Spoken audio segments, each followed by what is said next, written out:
When planning for retirement, many pre-retirees forget to add specific line items in their budgets for expenses that are going to be annual and reoccurring. And some expenses are going to be one time, like the roof on your house, while others are only there for a few years and then drop off. Think about travel, because at some point, you're not going to have the energy to do that. In this episode, we're going to take a deep dive into all the expenses, the fun ones and the painful ones that you'll face when you quit working, and how to plan and budget for them to set you up for a successful retirement. I'm Brad Lineberger, Certified Financial Planner. And I'm Matt Callahan, Certified Financial Planner. And welcome to Navigating Retirement. Let's jump in. So Matt, I've seen people do this really well, and then I've also seen people really mess this up, and it's failing to account for the major expenses that are going to be there in retirement. Yeah, so we say it often, it's the budget, and it's a bad B the word. B word, Yeah, the bad word. They think it's a bad word, but really you said there can be a bad way to do this and then a good way to do it. Yeah. And the bad way would be just to name the annual recurring expenses that are not necessarily fun, but you have to do to get by. But we like to have the same thing for the fun stuff. Yes. I mean, we like to dream together with the clients and get this digital bucket list put together, or you call it like mind mapping and asking, if you had a blank check, what do you want to do? And then so just getting those ideas out, the plan may still work, but if it doesn't, we can start backing things out, but at least starting with where you want to go and the goals and values that you're trying to accomplish. Sitting down and coming up with your vision of your ideal retirement, that when every day is Saturday, what do you want to do with all your time? Mm-hmm. And Saturday, I mean, if every day's a Saturday, I don't know about you or anyone out there, but we typically spend more money. Spend more money on Saturdays. And so I work with people to just, hey, let's think about it. This is the time to be honest, because if we know where we're at and if we are overspending, this is the time that we can adjust for it. And I think the big one for a lot of clients that both of us work with, people love to travel, especially when you first retirement. They talk about the go-go years, the no-go, the slow-go years, and then the no-go years. And when you first enter retirement, you're in the go-go years. You've got some money saved up, but you're in the best health that you're going to be in probably for the rest of your life. Yeah, and I like coaching people to, think outside the box in terms of distributions, because a lot of people get honed in on this 4 or 5% safe distribution rule, and it's a general guideline, right? And so it's if a we're guideline. And so if you could look at the bigger picture and see maybe we're only taking larger distributions in these first go-go years, right? And then you're reducing those expenses later on. I mean, this is how we get these plans to work. So if you like to travel, like so many of the clients we work with, that's the first thing I would put. That's the line item I'd put in there is figure. And I always say, if you had a blank check and you could write in the dollar amount that you want for your annual travel expenses, what would that be? And I think it's important to really be honest with yourself. Are you? What's your vision of travel, or really what's your vision of retirement? But are we talking Motel 6, or are we talking the Ritz-Carlton? I think I'm a little above a Motel 6, but I'm definitely well below the Ritz-Carlton. Yeah. Okay. But that's important to be honest with yourself. Are we flying the whole family over to Hawaii, or am I going just with my spouse? I'm going am I going first class, or how am I going to travel? Right. You bring up a good point too, adding maybe extra expenses for travel, because more often I'm hearing people wanting to pay for other family members to go on vacation. That fills their cup to be able to do that. Spend time with the ones you love, kids, grandkids. Oh, yeah. Right. And for those of you who do love travel, I highly encourage you to travel during the shoulder seasons. So springtime and the fall, when the rest of us schmucks with kids, we're back at school with the kids, you retirees can go travel when it's a lot less expensive. Right. But regardless, definitely put that line item in there if you're a traveler. What are some of the other expenses that you encourage people to put in? We need to be looking at things like entertainment. Are you going to sporting events? Are you going to concerts? Are you going to Broadway shows? Different things like this. Is it a monthly thing? Is it an annual thing? Is it in your backyard? Do you have to travel somewhere to do it? Right. And with these items, including travel, we would suggest taking those out as separate line items from your core living expenses. Right, because at some point as you age, we just see it, people do start to slow down in those slow go years. And while you may live 10 or 15 years beyond the slowdown, spend while you have the health to do it.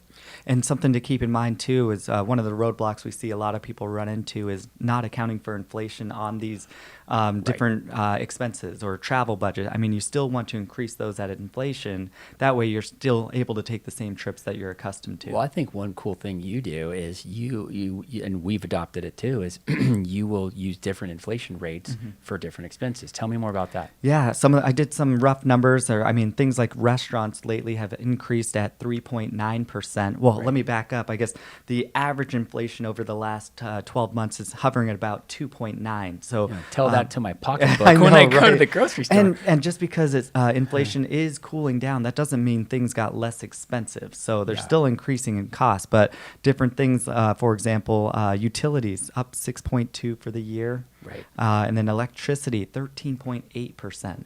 And I know it doesn't seem like it, but the gasoline for your car is actually down 6.6%. So all of these different things have different inflation rates, and you may want to account for those in your plan. Right. So that's one of the major mistakes that we see people make. They fail to account for inflation at all. And we think next level planning, and certainly the kind of planning we like to do, is have specific inflation rates, like you said, to really fine tune a plan. And then I know some people are worried about hyperinflation or things like that. I would think it's unwise to run your plan at 5% across the board for 20, 30, 40 years in retirement. But maybe you can run an advanced plan and show a few years of higher inflation and then dropping it down to something more normalized. Right. Absolutely.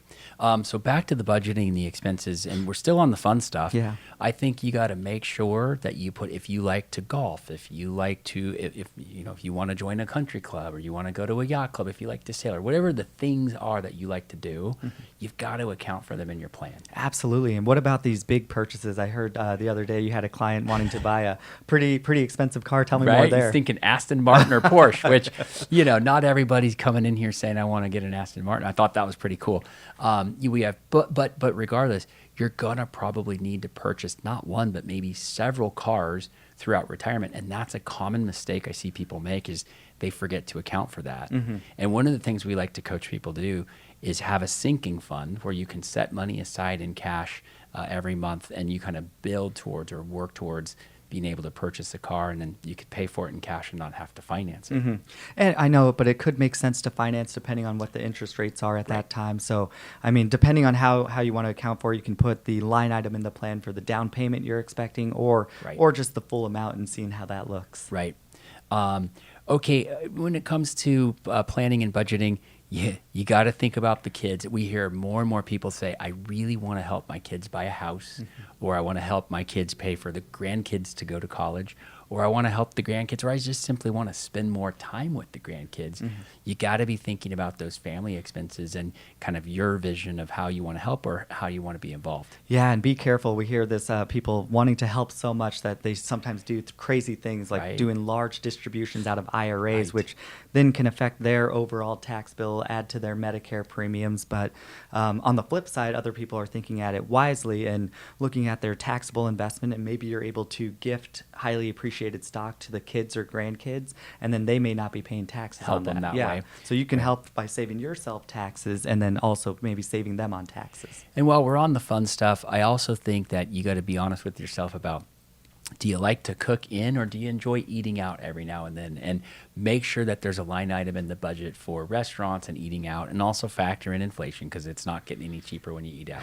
Yeah, $100 doesn't go as far as it used to for going out to dinner. What do you say about $19.99? That's why I want to start buying groceries like it's $19.99. Yeah, forget about partying like it's $99. Buy me some groceries like it's $19. I know, I love that. Well, I was talking the other day about money with my sister, or not my sister, with some friends and family, and I was like, it's impossible to go outside the house without spending $100. And I went out one day, hike outside on a walk, everything, got home. I was like, oh my gosh, I did it. And then at that moment, Venmo request from my sister, $100, mom's birthday. And so, well, there it is. It's just inevitable. Yeah. Right. No kidding. So now that we've got some of the fun stuff out of the way, let's talk about the upkeep and the maintenance expenses. And these are things, truly, we see a lot of people forget. These are mistakes because people forget to add these things into their plan, and forgetting is a big mistake. Yeah, I mean, home improvements is a big one. Right. Just home is getting older, especially if you're looking to stay in there for the next 20, 30 years. You want to make sure you get some of these things updated, and everyone talks about it, but they never actually put it in their plan. And just like you mentioned, some of these things are very expensive, and you need to account for that. Right. Whether it's new carpet, maybe a new bathroom, new paint, a new roof. It just some upkeep on the house is just part of owning a home, and not accounting for this in the plan is a mistake. Right. And then some things also to do with the home about maybe paying off the mortgage. Should you pay off the mortgage? Should you go into retirement with the mortgage? It's really a personalized thing. You can weigh out the pros and cons. If you have a low interest rate, financially speaking, it could make sense to pay it off. But if your goals and if it helps you sleep better at night to pay that off, that can make sense too. Right. Yeah. Like we always say, if you were the lucky few that refinanced during the pandemic, 2020, 2021, you are probably locked in with such a low interest rate that it really doesn't make sense to refi. But to your point, very personal decision. And you always want to tie it back to your taxes. I mean, is the mortgage interest helping you? Is it not? And that can help you make that decision too. Right.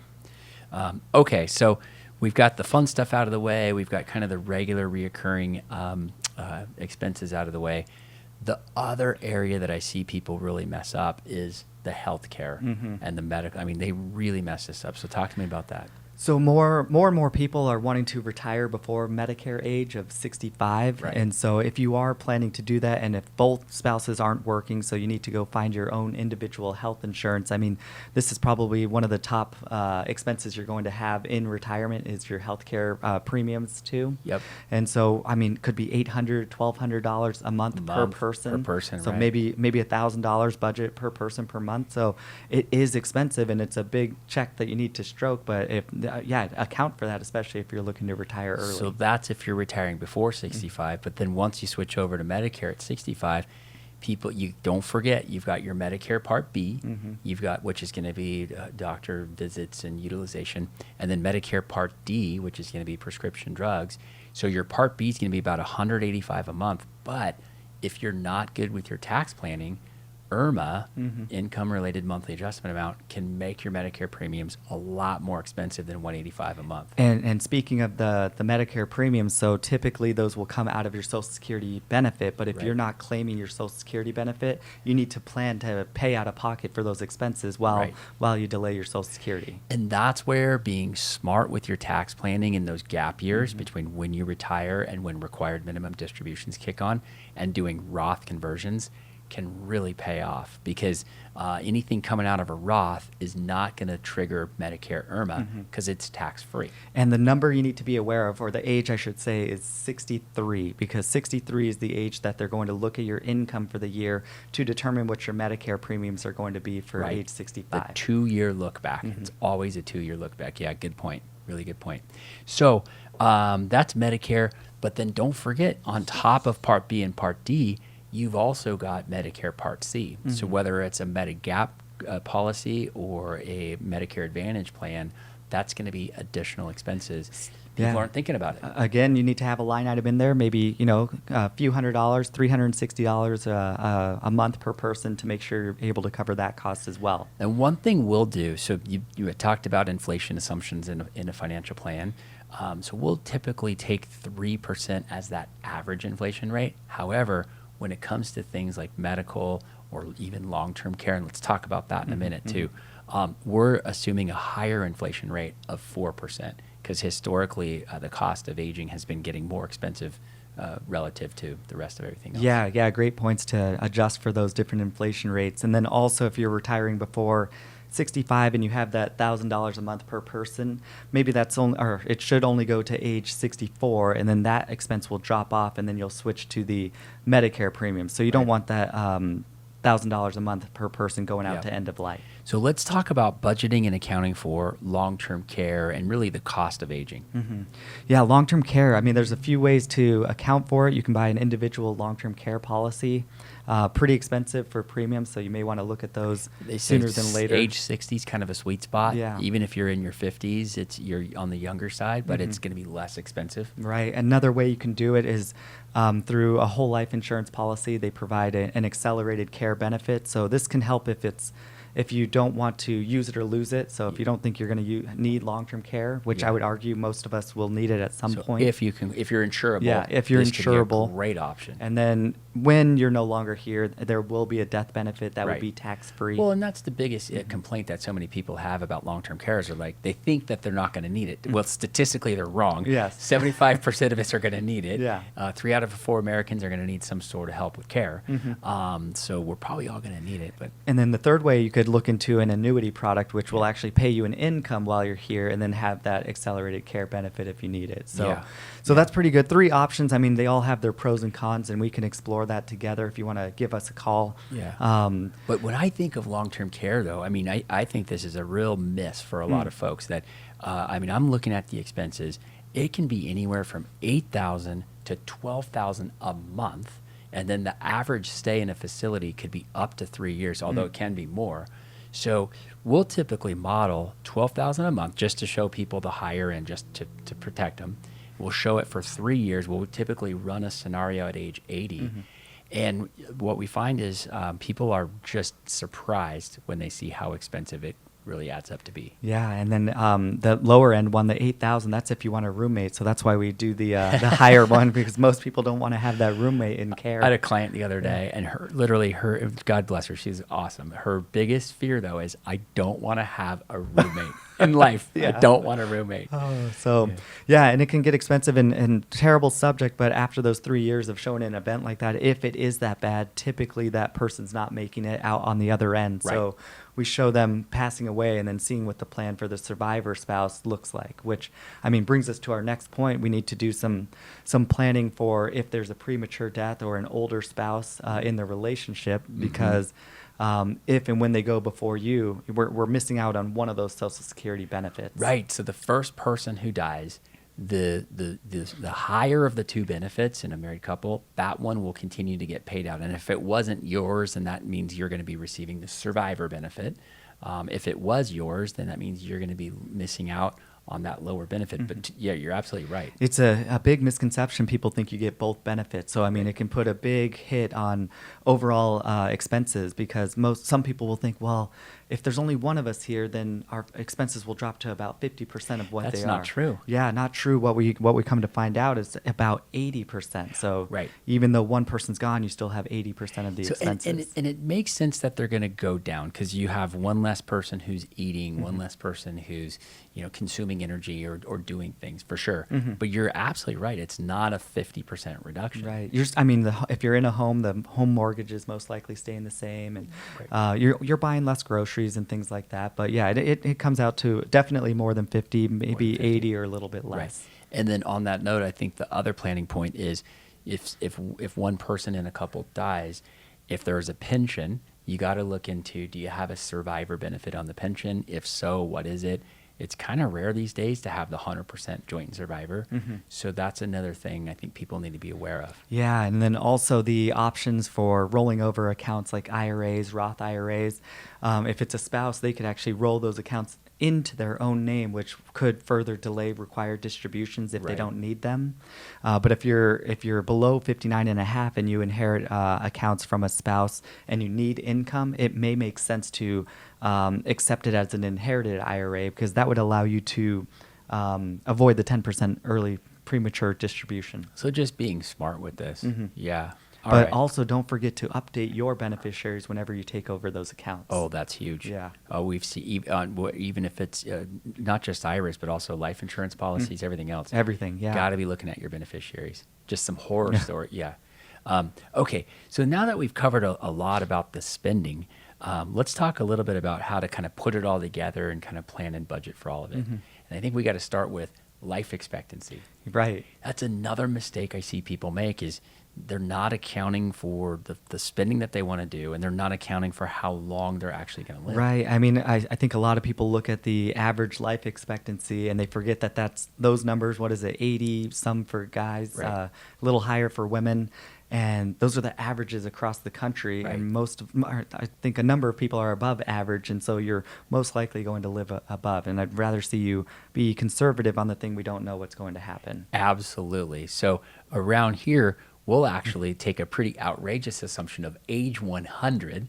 And we got two responses to that. Some people are literally high-fiving and hugging us and thanking us.